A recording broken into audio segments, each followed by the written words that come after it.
As Lady Irene kneels heavily injured in an unjust war against the King of Isaac, she orders her soldiers to lay down their weapons. She refuses to make any unnecessary sacrifices and decides to bravely defend her homeland alone. Just as the commander is about to signal the archers to finish her off, a familiar voice rings out across the battlefield. Humility, integrity, compassion, justice. He is all of them. He is the legendary paladin, Gray. With a flash of steel, Gray unsheathes his sword ready for a battle. The enemy soldiers froze in terror. They've heard that the legendary paladin Gray can defeat 100 men with one blow. With righteous fury, Gray charges forward ready for a fight to the death. But how did it all begin? In the peaceful continent of Celts, an evil undead monster has broken the peace and invaded the territory. The guards get ready to bring the culprit to the city walls and take it down. They warn the citizens to stop what they're doing and hide in the houses. Our protagonist is a naive undead named Gray who tries to fit himself in a human society. At that moment, a purple cat asks Gray why he is hiding behind a barrel. When Gray turned back, he screamed and scared the cat. He covered the cat's mouth so he wouldn't draw the guards' attention. Gray picks her up and realizes it is a ghost that has possessed a cat. Actually, there are many animals in this world that are possessed by ghosts. The cat tells Gray that a skeleton frame like him strutting down the road is a real rarity. Gray gets emotional because this is his first time out in the streets. The cat asked why Gray was on the surface rather than remaining below ground in the abyss. He complains that the abyss is a very dangerous place. He is still very fragile and doesn't have any useful or special skills. Due to Gray's vulnerability as a newborn undead, he pretended to be a skeleton specimen besides the great Lich Brutus to learn magic. He never imagined his plan would unintentionally work. For many years, the great sorcerer was unaware of Gray's existence. However, one day Brutus came up with the idea to turn Gray into a skeleton soldier to help him run errands. Gray didn't want to be a skeleton soldier, so he ran away and unintentionally knocked over the experimental equipment, making the great Lich quite angry. During the escape he stole a few treasures and fled to the ground. He was very afraid after hearing the great Lich threaten to teach him a lesson. After hearing the story, the cat is frightened and lies that he needs to go. The cat tells Gray that they should pretend they never met because he was scared of the great Lich too. When he was about to leave, Gray pulled his tail but the cat acted angrily because he didn't want to be dragged. Gray wondered why he was targeted by a cat. He was a human when he did not interact with humans at all. She tells Gray he doesn't understand because he's an undead. She asks if he knows what it means to be undead. The undead is synonymous with calamity and death for humans, and according to the cat, people will hold the undead down as a source of disaster. Gray asked the cat why he's not been targeted by humans if he is also an undead creature. The cat explained that he possesses the perfect creature that combines good manners and elegance, so humans serve him well, even the girls use their chests to make pillows for him. According to him, he is the master of the human race. Gray feels sad as he doesn't understand what it means to be a perfect creature like the cat experienced. In the middle of their discussion, Gray saw someone coming from the gate. She's Irene Berbera, a lovely girl with white hair and blue eyes. Irene is a member of the royal family and she visited Port Hamlet. When she looks around, she thinks that this city is a bit strange because every house was closed. The guard of Port Hamlet apologizes and informs her that they are searching for the undead that has unfiltered the port. Irene was curious but her guard interrupted her to say that they have some errands to do, so she decided to proceed with their destination. After seeing it, Gray wondered why those people were so respected and the cat answered that they are knights, the embodiment of justice and light. The cat also explains that anytime a knight emerges, people will instinctively gather around them since they defend common people and offer peace and stability to people's lives. The cat advised him that he should go back to the underground because he has someplace there to hide, but Gray refused to do so and he swore, "I, Gray the Lich, hereby swear that I will become a respectable knight." The cat was startled by what he heard. So he told Gray to repeat what he said and Gray said the same thing. She said he's a lich who's afraid of humans and he wants to be a knight. She angrily told Gray to not get her involved if he's sick in the head. When sundown, Gray and the cat are still together. Gray showed the cat a suit of armor but the cat warned him that it is impossible for him to become a knight even if he steals the equipment from the armory. Gray displayed a book named The Knight's Guide to Success and he believed that by using it, he might become a knight without much difficulty. The cat was annoyed at him suddenly biting the book and ordered Gray to put him down. The cat said that relying on books of this nature won't help one become a knight and will therefore be useless. As Gray questioned why, the cat yelled that a horse is necessary to be a knight. Gray understands everything so he employed magic to summon and awaken one. Gray concentrated and called the horse Great Tenitos despite the cat being oblivious to what he was trying to achieve. The skeleton horse has come to life and is making a lot of noise as he tries to comprehend things. The army is already coming, so they need to hide. Count Caspar, the Lord of Port Hamlet, was present at the same moment at his castle. Irene Berbera, the Duchess of Becher, is arriving. As soon as she entered the castle, his uncle Caspar greeted her and Irene did so in return. Caspar stated that his son is lucky to have a wife like her, which made Irene wonder what he meant. Caspar invited Irene to mainly arrange a marriage with his son. Irene feels annoyed and she says it's impossible. Instead of talking about the marriage, Irene asked for some thoughts on how Caspar can help her inherit the title of the Becher family. Caspar doesn't want to help her and he even includes Irene's brother in their conversation. Irene was mad because she believes his father never had a son. Enough, Irene. The king has declared him to be what he is. Caspar stated angrily, and he advised Irene that she should only keep her mother's property and give up her Becher name in order to marry his son, and that she shouldn't turn against it. According to Irene, Caspar swore to her father that he would continue to be devoted to her after her father passed away. And because of Caspar's attitude, she gets the handkerchief and throws it in front of Caspar to make a vow according to the age-old custom. In the city of Casvador, the guards are saying that Caspar is the one who is going to marry, still searching for the undead, but Grey with the cat and horse is just hiding. The cat is annoyed and wants Grey to let him go. Grey asked if he was going to help him become a knight, since it is impossible for a lich to be a knight. The cat furiously claimed that he never pledged to assist Grey in becoming a knight. Grey and the horse prepare a set of armor, and for Grey, it's not impossible for a lich to become a knight because it's not mentioned in the book.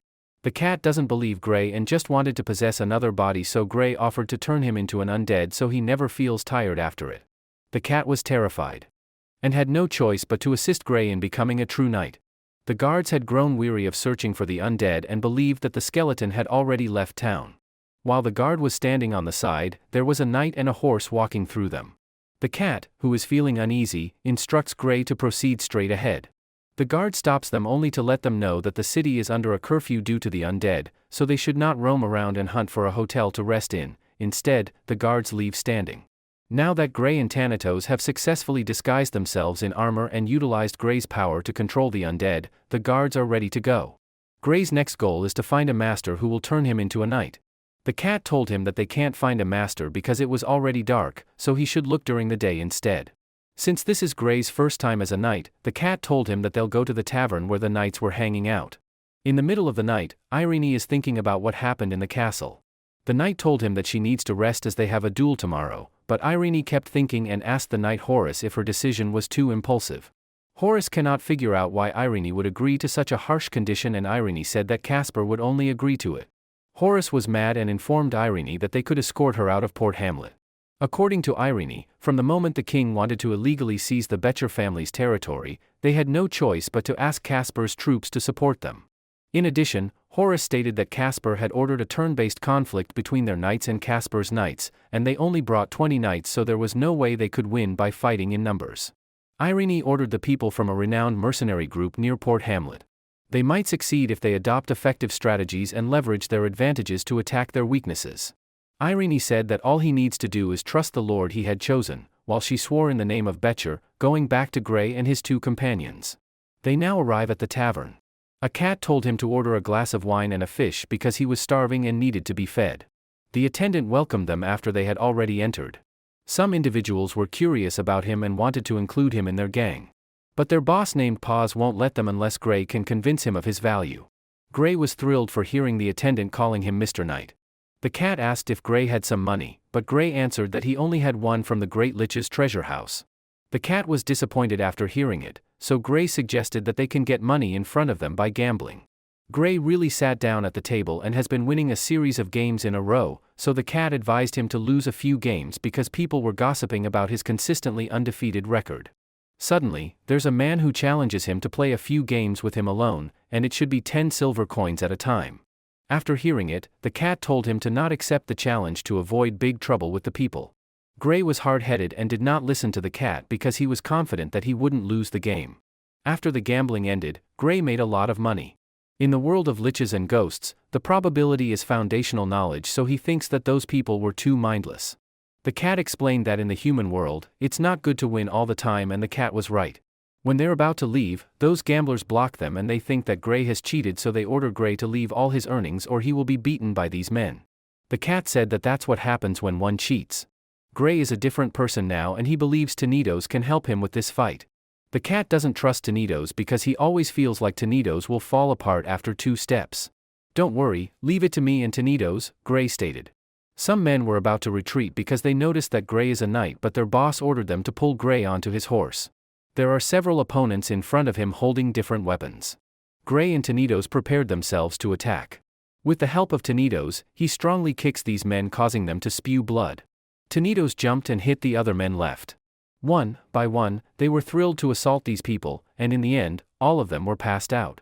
There is a crowd watching them, and they said that gamblers have met their match this time.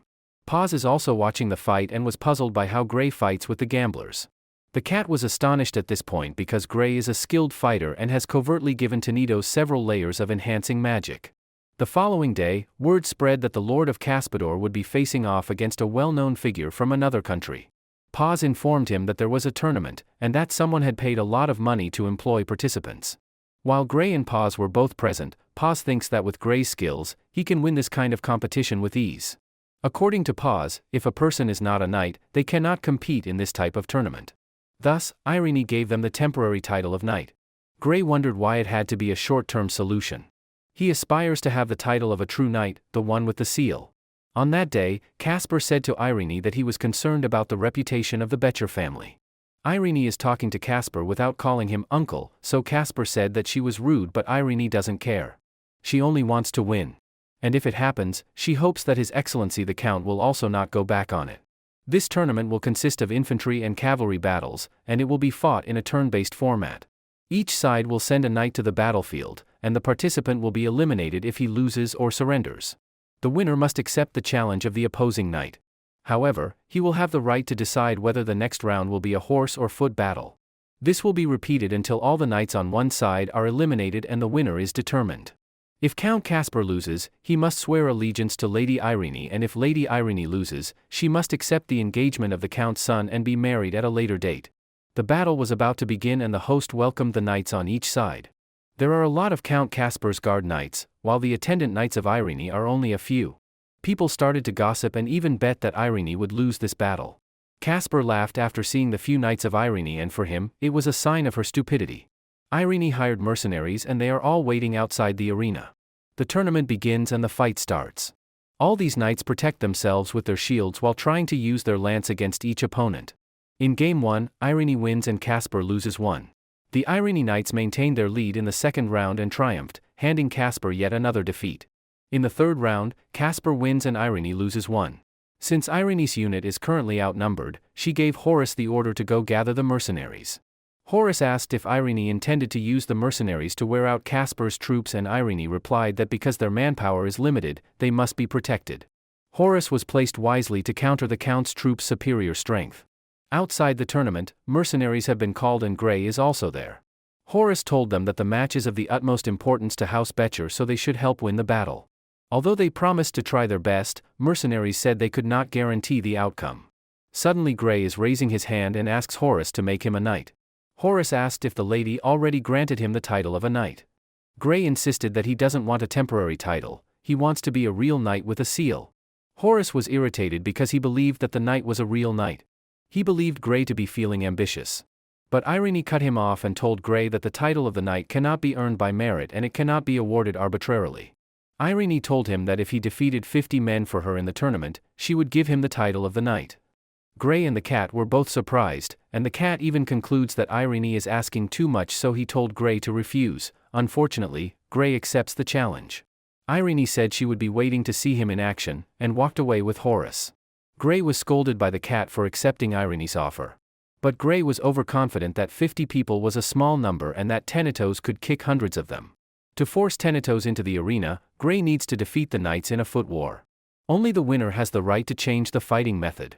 Irene goes back to the tournament and Casper didn't expect her to rely on the Red Scorpion mercenaries. No wonder the Becher family is on the decline, Casper said. Irene answered that he had to wait a little longer to find out if it's on the decline. Paz has been called to the ring, and for him, it appears like the good days are over, so he needs to take the fight a little more seriously. Casper was astounded to witness a skillful individual engaged in combat with his troop. Paz is engaging calmly with his sword, attacking Count's troop, and finally, he knocks down his opponent and the crowd is cheering and asks for another battle. Casper wondered how Paz won 5 games in a row, and his subordinate answered that Paz is the leader of the Red Scorpion mercenaries. Since Casper started to be irate, he ordered his men to put his skilled troops to fight against Paz as a consequence of going against him. While the audience is cheering and predicting Paz's battles, Count is sending a new knight, and all of the people were shocked because it's a giant troop in front of Paz. Irene and Horus were puzzled after seeing it. "Buddy, let's have some fight," the giant started with an evil look. Because of how big he is, Paz started to think about withdrawing from the battle. Meanwhile, on Gray's side, he was trained by the cat on how to use the swords, but Gray can't even hold it, so the cat told him to give up. The battle of Paz versus Count's troops is about to begin. People gossip about the giant troop like a monster, and even the crowd feels scared. It's the knight's duel between Count Casper and Lady Irene's 12th match begins. The giant troop was very determined to hit Paz using his giant mace, and good thing that Paz was able to dodge it. He attacks using his sword, but his sword has been broken. The giant laughed at him, and Paz started to rattle because he doesn't have any other weapon to use. The only thing he can do now is to dodge, but because of the strength of the giant troop, he was still hit and thrown to the corner with blood on his body. People were worried while Casper was happy seeing Paz suffering in pain. Casper stated how that's exactly what happens when somebody goes against him. Paz still manages to get up even though he feels like his ribs have been fractured. The giant troop was still in front of him and was about to hit him once more, but he began to have a serious look and jumped through the giant, holding his broken sword and hitting the giant in the eyes. The giant is screaming in agony and can't see anything. At this moment, Paz seized the chance and ran towards the giant to stab him. The giant was very mad, but he couldn't do anything, and at that point, he was knocked out by Paz. Since Paz spitting blood, Irene decided to replace him. On the other hand, Gray was busy making a weapon since he couldn't do anything. The cat reminded him to hurry before the tournament would end.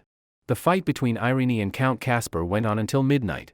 By now, Irene had suffered heavy losses, with 4 executed, 7 seriously wounded, and several surrendered, leaving only 6 able to fight.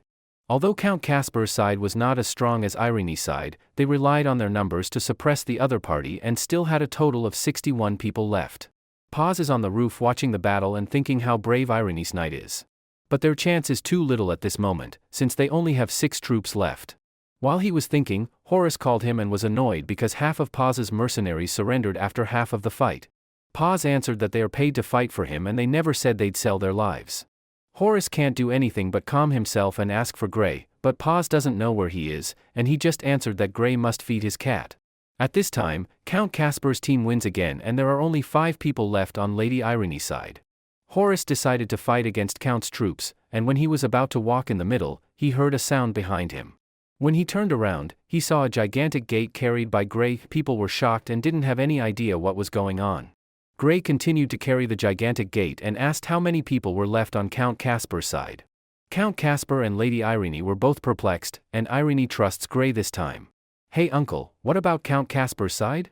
Gray asked Horus, so the heroes informed him that Casper has over 50 knights left, so he can now go and fight. Gray was happy and now ready to go straight to the ring with his gigantic gate.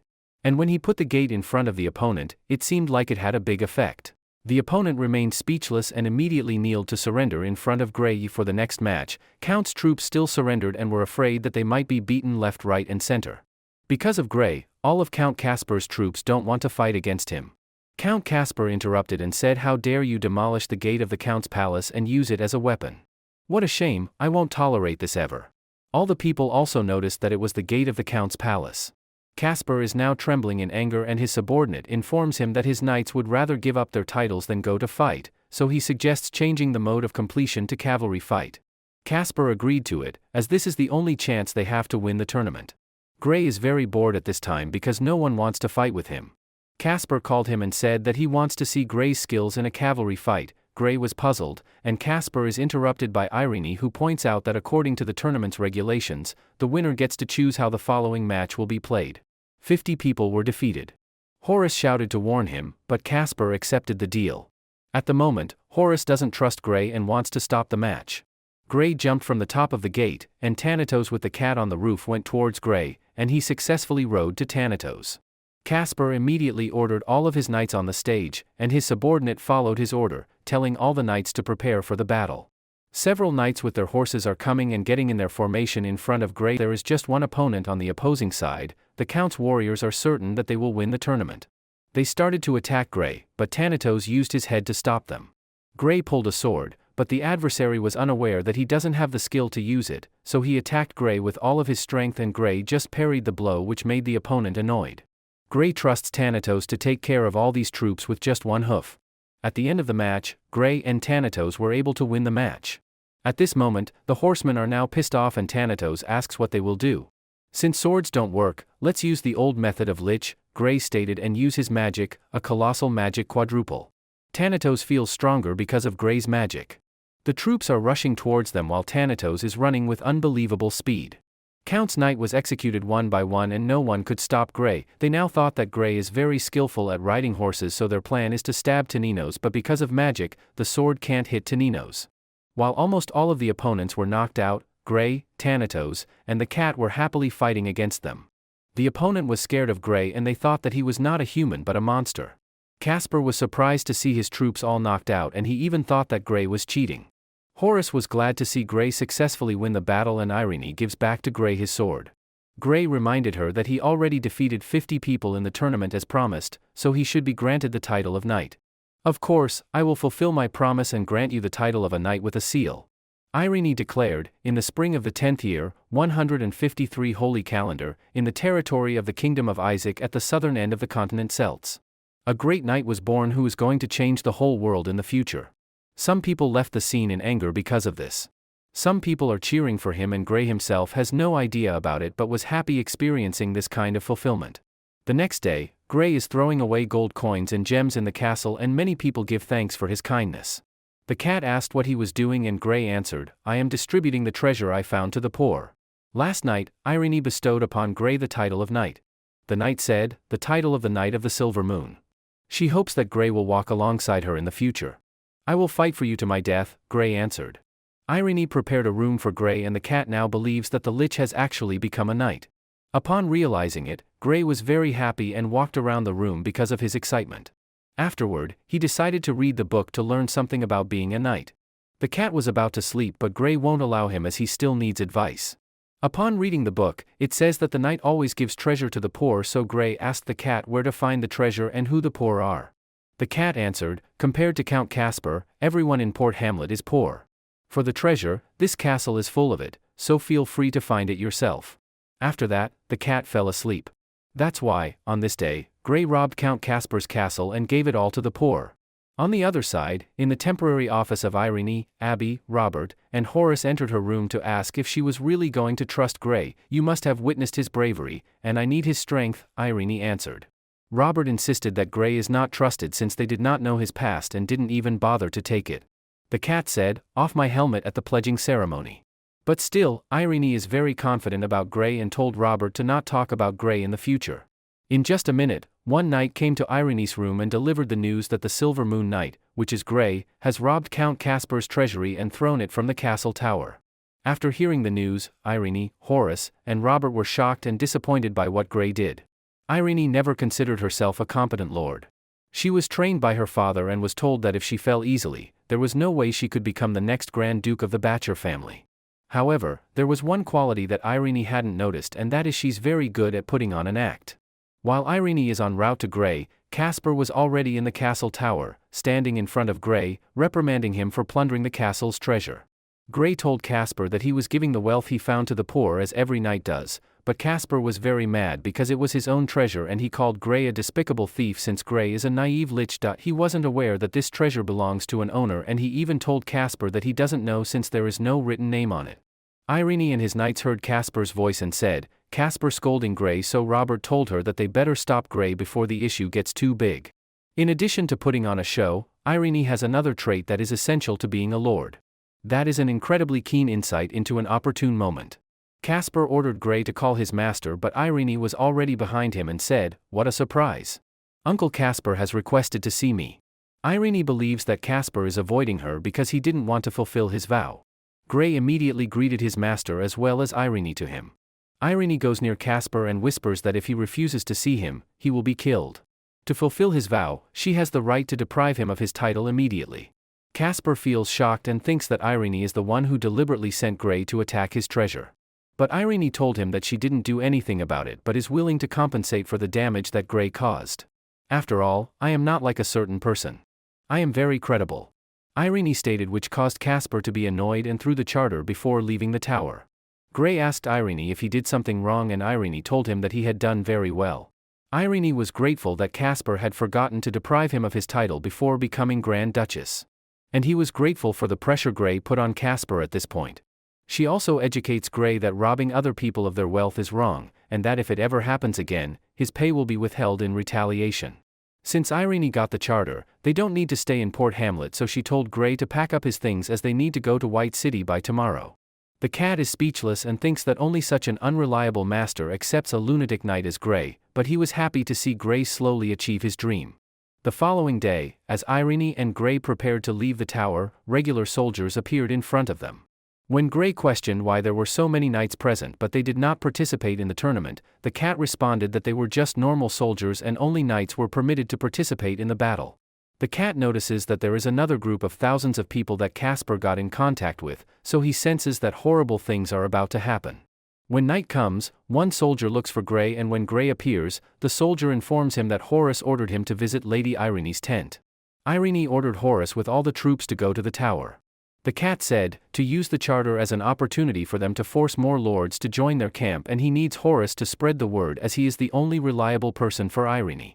Horace won't accept her order because he's afraid that only Gray is left on her side. If Gray has second thoughts about me, do you have the power to stop him? Irene stated, which makes Horace and Robert remain speechless. Gray arrives at Irene's tent, and when he entered, these two men were staring at him, so Gray immediately asked what's wrong. Horace suddenly held his arm and said, I'm counting on you for the safety of Lady Gray. Horace and Abby Robert left the camp, but Gray doesn't know precisely what heroes mean to say, so he decided to ask Irene, but he doesn't know what to say. Irene feels that Gray is nervous, but Gray told her that he was not nervous, he just doesn't know what to do. To put it simply, you just have to stand there and knock down anyone who tries to attack me, Irene said, and because of that, Gray understands everything. Irene feels odd since Gray refused to take off his helmet and didn't know the knight's oath. She started to think that Gray is not a human. What are you talking about? Of course, I'm a knight born and raised in the world, Gray said while his eyes were flickering drastically. They are both talking in the tent about Gray's identity while the cat is listening to them, and he suddenly notices someone from above. Irene informed Gray that she was not doubting. From the moment you pledge your allegiance to me, you have been my knight. I will pay for who you are and make sure you don't get abused for it all, Irene said, causing Gray to shed tears because of happiness. He promised Irene that he would be loyal no matter what. After that, Irene said to Gray that he should be ready since it was almost time to welcome the guests. Gray was puzzled, and suddenly, someone entered Irene's tent. The Ravens are a group of assassins based in the southern part of the Kingdom of Isaac. As long as they're willing to pay, they will execute anyone right from the royalty down to the old and weak. Among the Ravens, an assassin named Spectre is the most fearsome. Other assassins take money for their work, but Spectre is a monster that assassinates for fun. Now, his target is the woman with white hair and blue eyes, which is Irene Berbera. Gray immediately throws the sword at Spectre because he remembered that Irene told him he needs to knock down anyone who tries to attack him. After seeing it, Irene told Gray that swords are not supposed to be thrown. Gray covers Irene and he believes that Spectre has an assassination intent comparable to the Great Lich. Spectre attacked Gray with fast speed and he thought that he had cut Gray into pieces. When he pulled his sword, he then saw that it had been broken. Gray teased him as he thought that Gray will be over. Gray slaps Spectre and throws at the corner. While they are fighting, Irene doesn't know what was going on. What she saw as Spectre was the one who broke his own sword in the first move and proudly swung the broken blade a dozen times. She also thought that Gray didn't notice it. She thinks that both of them have gone crazy. Since she doesn't understand what was going on with both Spectre and Gray, she just ordered Gray to throw Spectre outside the tent. Gray suddenly asked Irene if she already knew that this assassin was coming. Irene answered that they usually come to her once every 3 days and they might come many times now that Horace and others are not with her. Gray then realizes that it's worse than the times he was being hunted in the underground. While Gray throws the assassin outside the tent, he told Irene that he didn't know the situation and only knew that Irene could make him a knight.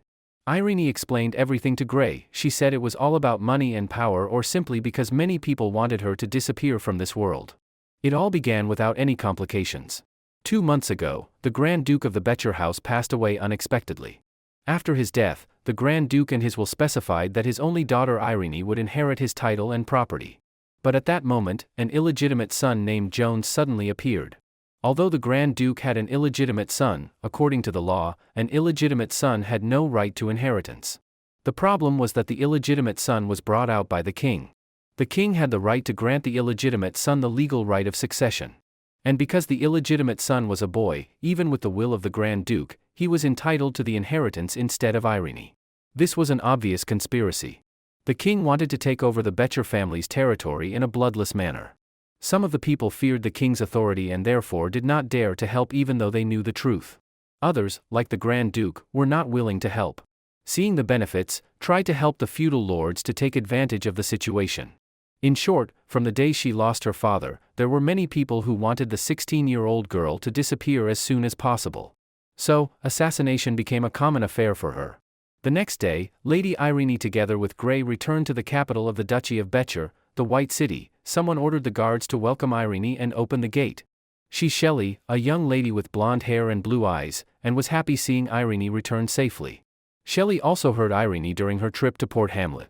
When they entered the town, people gossiped after seeing the legendary Silver Moon Knight, which is Grey. The cat asked Grey if he understood what Lady Irene told him, but Grey didn't understand any of it.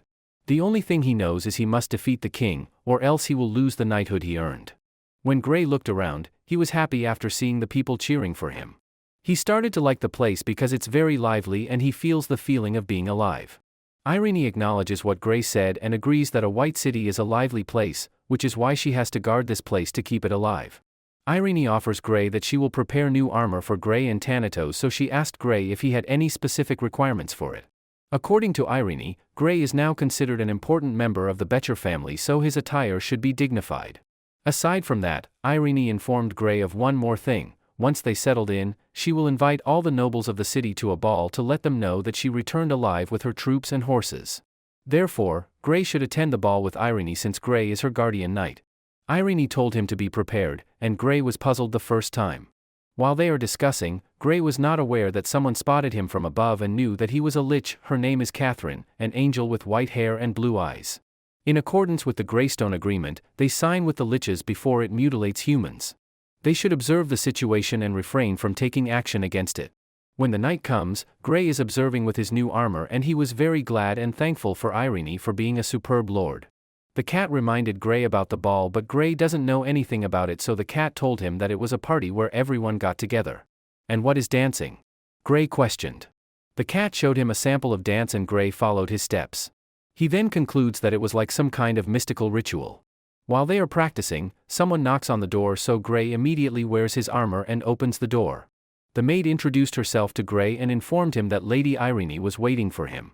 The maid guides his way to the lady, and when they arrived, Grey was surprised by Irene's look, but because of the jewels, he imagines himself wearing it since it has a gorgeous fabric.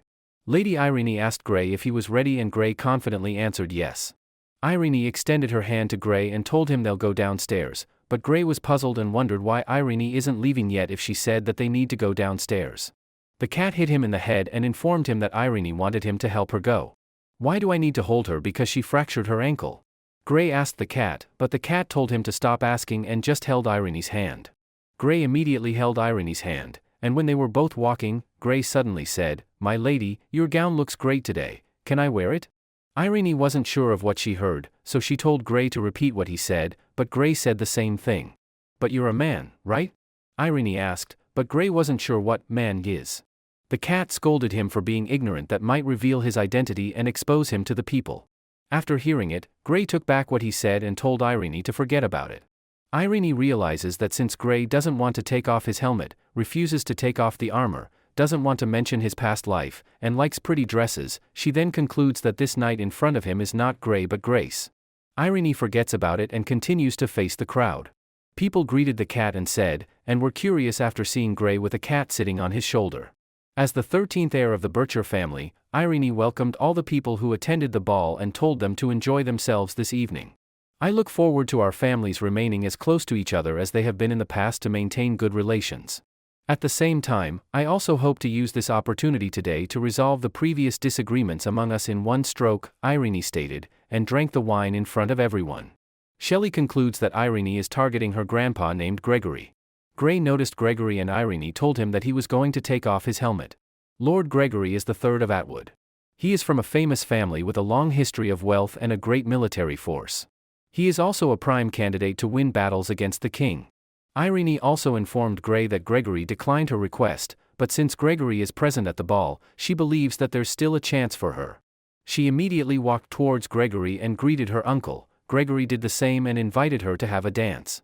Gray was about to go with Irene, but Shelley interrupted him and said that he couldn't follow Irene on the dance floor. Shelley concluded that Gray wanted to dance, so she invited Gregory to the dance floor. Irene also informed Gray that Gray can dance with her instead of waiting for Irene. Gray was puzzled once again after seeing Shelley extend her hand, and he thought that Shelley might also have a fractured ankle. The cat informed him that she has no fractured ankle, but for the sake of the Great Lord, he asked Gray to keep his distance from Shelley. Gray followed what he said and moved away from Shelley, so Shelley wondered what he was doing.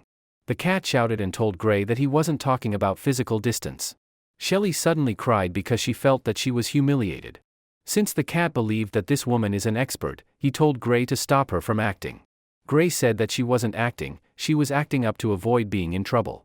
Gray has no idea what he should do, so the cat told him to tell Shelley that she's the most beautiful woman in the world.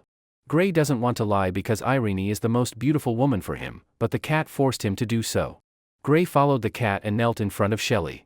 Shelley was thrilled after hearing it from Gray, and she immediately invites Gray to dance with her. Gray said, "I'd be honored." Shelley was happy dancing with Gray, and her real plan is to see what Gray really looks like under his helmet. While they are dancing, Shelley complains because Gray doesn't know how to dance and always stares at Gray's feet. Gray apologized to Shelley and informed her that this is his first time. "It's okay, it's actually my first time too, dancing with a man in armor, and he is stepping on me like crazy," Shelley stated, since both of them are not good at dancing. Shelley told him that Gray should lead since he's a man. Gray wondered again, doesn't know if he was really a man, but he just enjoyed dancing together with Shelley. Irene and Gregory are looking at them, and Gregory wonders why Gray's still wearing armor at the ball. Irene informed him that it was Gray's habit, and she also opened up about her request previously and asked Gray to dance with her. Gray said, "I don't know how to reconsider it carefully." Gregory told her that he didn't refute the talent she had shown as a lord in the past 2 months. "You are very good, but that is not nearly enough," Gregory said. He also informed Irene that Gregory's motto is only to support those who are destined to win, and it's the reason why he survived for 1,000 years. Going back to Shelley and Gray, Shelley invited Gray to go outside the hall and join her for a walk. While they are outside, Shelley removes her sandals and says that she can't be able to go back to dance with a swollen foot. Gray apologized again and asked him to look for some medicine and apply it to her feet. Upon hearing it, the cat believes that Shelley is flirting and wants to make love with Gray to reproduce and is completely trapped.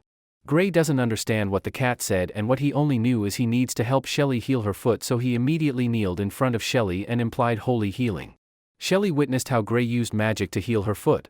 Suddenly, there's a young man named Matthew who saw Gray hold Shelley's foot, and he was mad at Gray for holding a lady's foot with his hand. He stated that all the knights from the Bircher family are shameless, and he immediately said, "I don't know what to do." He immediately challenges Gray to a duel. Gray accepts his challenge without any hesitation, but the cat was annoyed and reminded Gray that this man in front of them is the one Lady Irene trying to win over, and they'll have a political problem if Gray fights someone over. The cat thought that Shelley will testify, so he ordered Gray to explain everything to Matthew, but suddenly, Shelley expressed her feeling for being happy that there are 2 men going to fight for her. From above, Angel Catherine still followed Gray, and she believes that Gray is an undead that can use divine magic. Inside the ball, Irene heard noise from the outside, and her guard told her that the Silver Moon Knight had insulted Lady Shelley of the Gregory family. Irene thinks that it might be a coincidence this time, so she immediately goes outside. Matthew shouted to Gray to explain why he humiliated Lady Shelley. There were some people around them, but Gray couldn't answer anything since he didn't understand what Matthew was talking about. Since Gray couldn't answer, Matthew just asked Shelley to explain what Gray had done to her. Shelley informed him that the Silver Moon Knight only healed her injured foot, and she was impressed since it didn't leave any scratches. Matthew concludes that Shelley is trying to defend Gray, and he also states that there is no medicine in the world that can heal a person instantly without leaving a scar. The people started to gossip that Gray deceived Lady Shelley, and Gray was still puzzled because of his ignorance. He didn't have any idea of the words that people used and started to be scared, but the cat forced him to explain himself, or else he would lose his reputation and suffer a social death. When Irene came, Gray told her that everyone is talking about something that he doesn't understand. Miss Irene, you're just in time. The character of the Betcher Knights is really unacceptable, Matthew stated. Irene asked them what was going on, and Matthew told them that he came to the courtyard and he saw Betcher Knight hitting on Shelley. After hearing it, Gregory was mad, so Irene told him to take it easy and hear first what the people involved had to say. She asked Gray first, and Gray told her that he stepped on Shelley's foot at the ball and hurt her, so he helped Shelley heal a little. Irene next asked Shelley, and since Shelley had no idea how to explain it, she just told Gray to use it again one more time in front of everyone. Gray was puzzled, so Shelley told him that he must show again the one that instantly cured her. Gray tried to explain it to her, but she didn't. Gray was puzzled, so Shelley tried to use his holy healing magic, but it won't work again, so he apologizes to Shelley since he can't use it a second time in a short period. His hand was immediately burned off after using divine magic and will take several days to recover. If his other hand will also be burned off, he won't be able to control the armor with puppetry. Because of what happened, Gregory told Irene that before she asked for his help, she needed to keep her men in check. Irene apologizes, but she still trusts Gray. She will look into this matter and find out who is actually slandering. Gray was still mad and told her to stay out of Gray's family matters.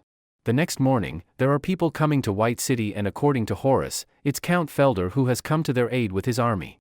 Now that the military of the 3 counts of the Duchy of Berkshire has gathered in the White City, Horace concludes that the situation is turning in their favor. Since Irene has just returned to White City and Felder Edward III has arrived on the second day, she thinks that it might be a bit too much of a coincidence. Horace and Irene welcomed Felder, and Irene noticed someone inside the wagon. Felder stated that it was his son, little Jimmy. He's not well and the doctor says he can't get into the sun. That's why the wagon is covered by a black cloth. Felder also stated that if the Civil War really starts, it could be dangerous to leave him. Irene asked for Felder's approval to see Jimmy, so Felder nodded, and so Felder's knight informed Jimmy that Irene from Berkshire's family wanted to see him. Jimmy introduced himself and greeted Irene. She told Felder that Jimmy is a cute child. After a while, Irene entered her base and discussed with Robert and the heroes about Count Felder helping them. Horace feels sorry for Irene and tells him that he can't do it alone. Irene says that he feels that there's something that has been recited since this morning, and Irene just stated that the timing of Felder's appearance is too much of a coincidence. Also, his son little Jimmy was very cute looking, but nothing like Felder since his hair is white. While Felder was in the Berkshire Castle, someone suddenly came and asked for another chance for Felder. He's Matthew and stated that he didn't expect that Irene would rather offend the Gregory family to protect the Silver Moon Knight. Please give me another chance. I'll make sure that Silver Moon Knight is out of the Berkshire's camp, he said. While Gray was in his room, the cat wondered what he was doing. I'm making a list of things I have to do as a knight. Gray stated. He remembers that at the ceremony of becoming a knight, Irene let him read some vows. According to him, liches and demons don't often swear, but they keep their vows, and because of that, he wants to keep those promises. He'll start with the easiest way, to assist anyone who needs help. He's planning to go to the town, and the cat suggested that he should not go to the town right now. Suddenly, someone threw tomatoes at his head, and this lady was annoyed with Gray for appearing in the street. The lady continued to throw him some tomatoes and told him to get out on the street. Gray now wondered why he got the feeling that people weren't very friendly to him, and it wasn't like this when he first came into town. The cat told him that it doesn't have anything to do with Gray personally. It was just that there were people spreading rumors in White City after the ball, and these people were just deceived by those rumors. The streets of White City are really lively, except for the weird looks people give to Gray. While they are roaming around the city, someone is calling at their back. He's asking for some help from Gray. Please help us. The knight in armor, he stated while kneeling to Gray. After hearing it, Gray was happy and realized that it was time for him to shine. No problem, whatever your troubles are, I'll take care of them, Gray stated. The little boy told Gray that his sister was kidnapped by the gangsters and they demanded this kid bring Gray in front of them. The cat warns him that it's a naked conspiracy, but Gray doesn't care since the kid asked for his help. He wanted to help rather than sit back and do nothing. Gangsters making fun of Gray coming to where they are. The kid told them that he already brought Gray to them, so they should let her sister go. The gangster suddenly threw her sister and Thanatos jumped while Gray caught the girl. Are these kids just going to ambush me unarmed like this? Gray said, and the kid felt sad but suddenly shouted to tell everyone that the knight of the Betcher family had taken someone captive. The girl also shouted for help, and Gray started to panic because he didn't have any idea what was going on. All the people started to come and humiliate Gray that he was forced to get off the horse, but Gray followed them because he believed that he did not do something wrong. The little girl was still acting to show everyone that she had been harassed by Gray. Suddenly, while he was escaping, he was held by Shelley's order to her guard, and he kept asking, "Who are you?" "It doesn't matter who I am. First, tell me about the young master who will give you a lot of money," Shelley stated, which caused the boy to cry. Gray was also crying, and the people had a sign hung onto his neck stating that he was a bad knight. They tie Gray's hand and they will take him to the castle to report the incident to Lady Irene. Suddenly, Shelley came and blocked the way.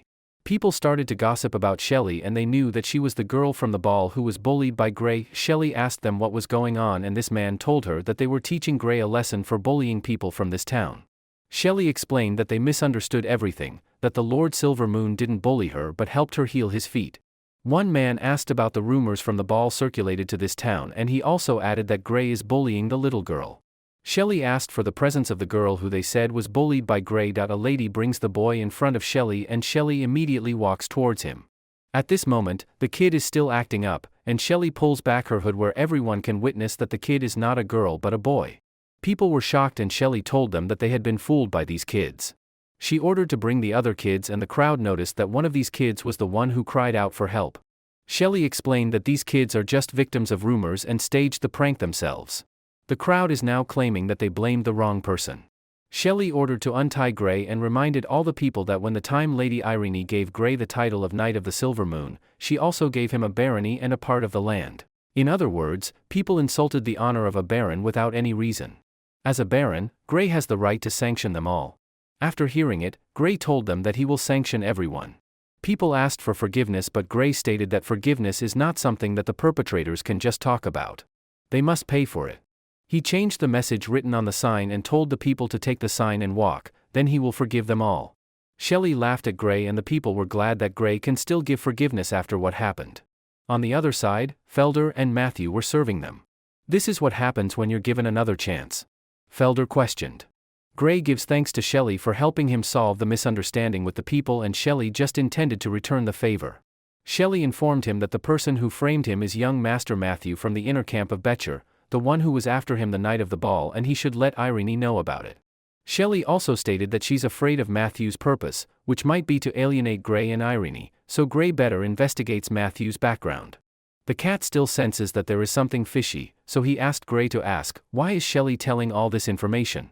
If Shelley gets too close to Gray, she might drag Gregory into the war but since she thinks that Gray is funny, that's why he told everything to Gray. They were about to part ways but Matthew suddenly pulled Shelley. Her guards can't do anything because Matthew threatens them that he will execute Lady Shelley once they will come closer. Matthew obviously did this in order to not get her involved in this war. He was abandoned by Lord Felder because he failed the mission given by Felder and now he was mad at Shelley for helping Gray solve the hatred of the people. Even if he failed to discredit her, she would still be scorned. If he could just eliminate Gray, Felder would definitely be happy. He dares Gray that he will let Shelley go once Gray rips off an arm and a leg. Since Gray is not Shelley's subordinate, she thought that Gray can't do it for her. Matthew laughed evilly and Gray started to think. While he's looking straight at Shelley he started, "Fine. I agree to this condition," and rip one of his arms in front of everyone. "I hope you will keep your word," Gray said. The guards were shocked and Matthew really believed what he saw. Gray then throws the empty armor at Matthew, causing him to be unbalanced. While Shelley examines the details of the incident, she says, she comes to the conclusion that it is merely empty and that Gray invented the story that he pulled his arm back into the armor to make it appear more realistic. Matthew warns Shelley that the moment will come when she will be sobbing uncontrollably while holding her grandfather's corpse. Since Gregory's mansion is really well located and there are no people near the locality, they easily sneak in and it means that they have plenty of time to talk to Gregory before people will find out. Gregory believes that these people are not here to eliminate him and because of his confidence, the boss tried to throw a knife on his head and he was able to get him out of the mansion. Shelley ordered him to write a letter to his fief right away and asked them to send troops to support the Bircher family against the king. "Support the Bircher family, but you are not the men of Irene," Gregory stated, and these people don't want to tell their true identity, so Gregory refused to write the letter. The man started to be annoyed and shouted to Gray that he didn't have the option to refuse, and that if he did not write a letter, everyone in the mansion would be executed.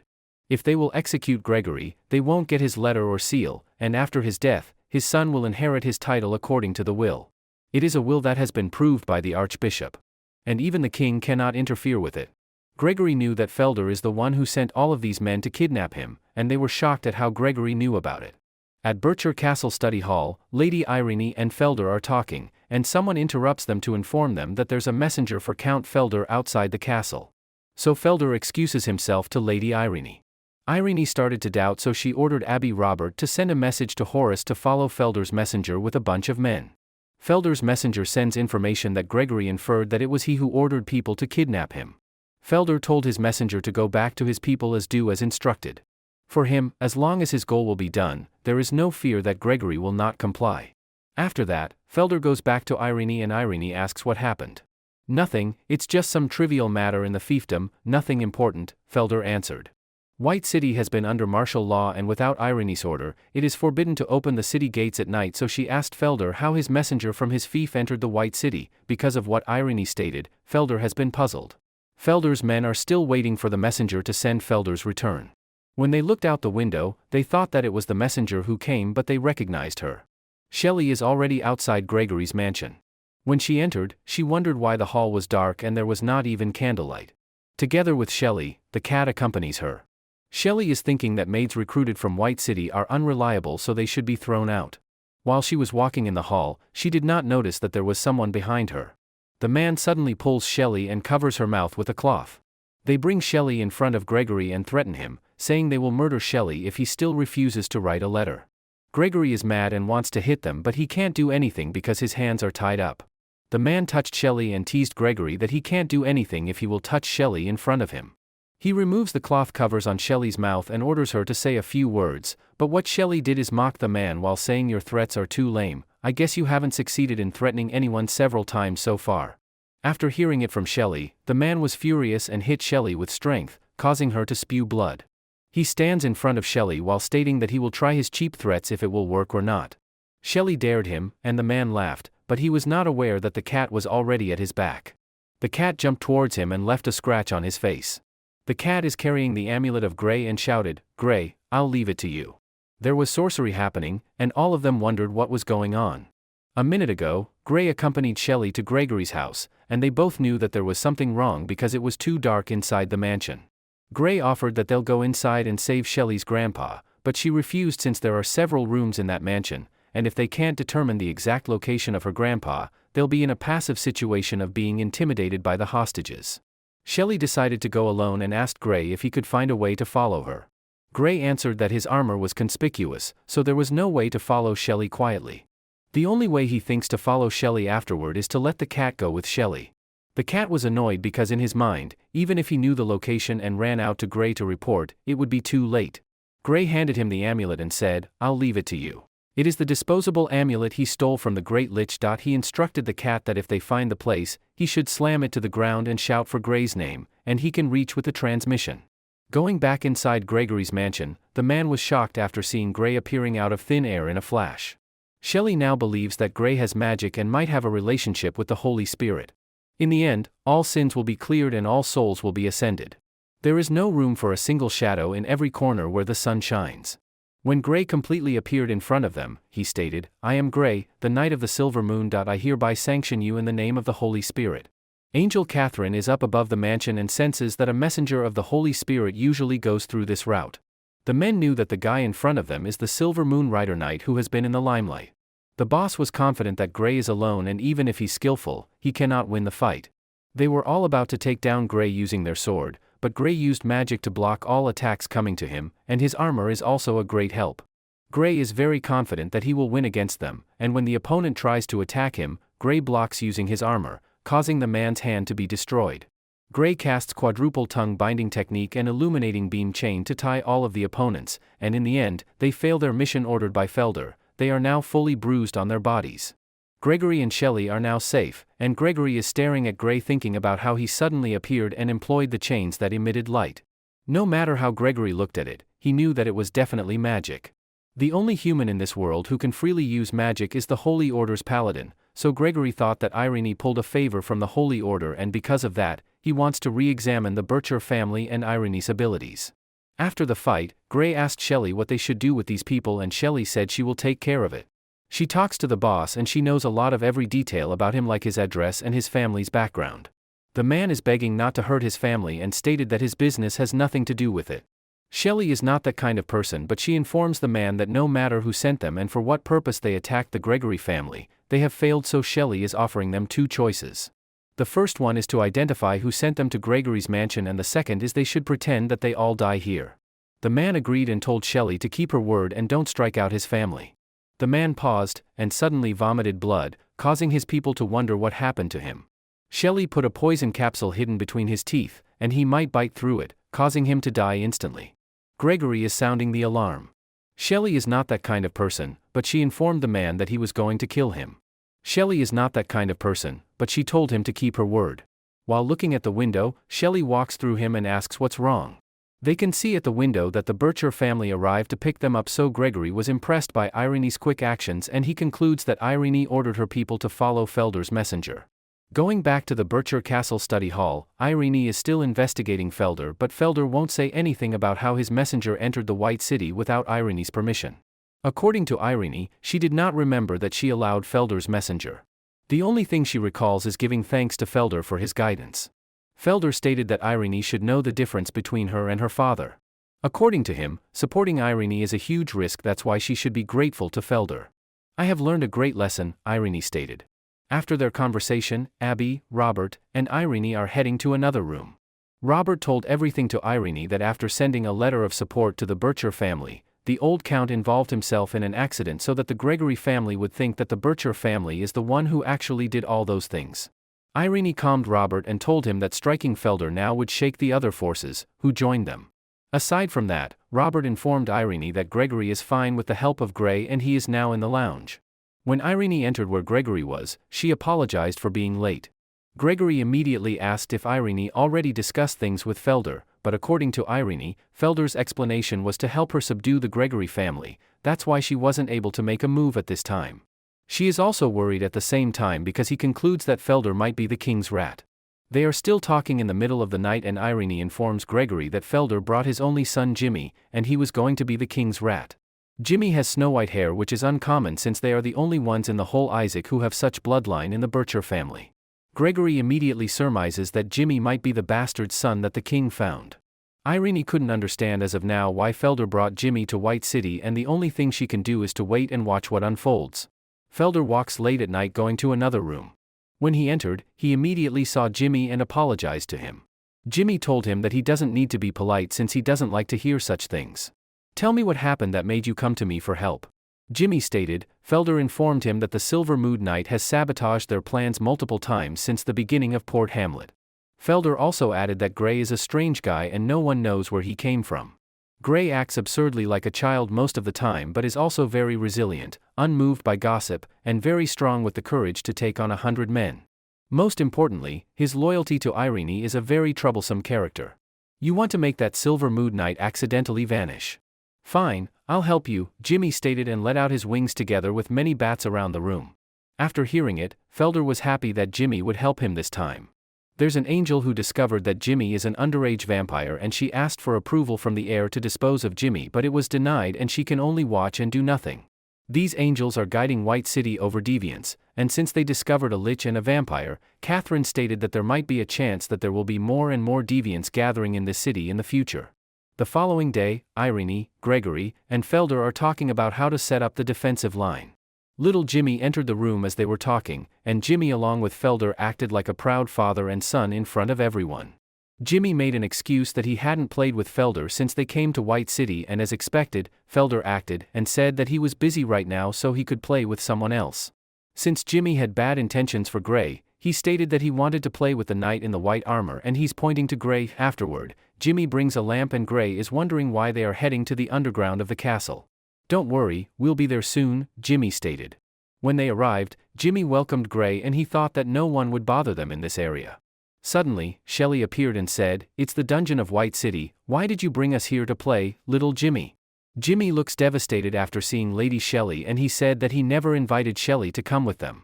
Since Shelley insisted on including her in their games, Jimmy can't do anything but let Shelley play with them. The game is called The Brave and the Dragon. Jimmy told a story that a long time ago, there was an evil dragon living in the dungeon. It kidnapped the princess with white hair who used to live in the White City, which led to the wrath of the people. Eventually, the brave guy emerged and killed the dragon. Jimmy cast the Eye of Illusion, causing Gray and Shelley to be out of their mind. Jimmy told them that the two of them are mortal enemies and instructed them that they will fight against each other for the princess as the brave and the wicked dragon. I don't want to be the dragon, can I be the brave guy instead? Gray stated, causing Jimmy to be shocked as he thought that he successfully made Gray be hypnotized. Jimmy's magic will work unless his opponent's magical skill is higher than his. Since he thought that Gray is a human, he's wondering why his magic failed with Gray. Jimmy's plan was to make Gray hypnotized, but it didn't work for the cat instead of Gray. The cat is now hysterically mad and wants to attack Gray as his opponent. Jimmy is wondering what happened to the cat and he comes to the conclusion that his magic doesn't fail, it was just a mishap. The cat keeps biting Gray's armor and Gray is now puzzled about why the cat suddenly freaked out. I'm the evil dragon, the cat stated. While Jimmy is wondering, he is scared as he feels something on his back. When he turned around, it was Shelley holding a brick and saying to Jimmy, "Oh, princess, please step back." Jimmy now believes that his hypnosis succeeded and he remembered that he was not the only one who was scared. He was scared that he was the only one who was scared when he babbled a story. He said there that the princess is white-haired, that's why Shelley is calling him princess. Princess, please stand back. Your brave hero will destroy the abominable evil dragon for you. Shelley stated. The cat still acted hyper and wanted Gray to let him go. While Shelley is holding the brick, she smashes it into Gray and Gray is screaming in agony. When Gray passed out, Shelley invited Jimmy to go back to the castle together. But Jimmy was scared and ordered Shelley to not come near him. It is said that deep in the dungeons of White Castle, the screams of a certain teenager echoed all day long. On that day, Irene ordered the doctors to go to the treatment ward and told Gray to explain everything. After what happened, Shelley fell into a coma, and even the cat had been unconscious, but Gray wasn't sure what was the reason because they only played a little game.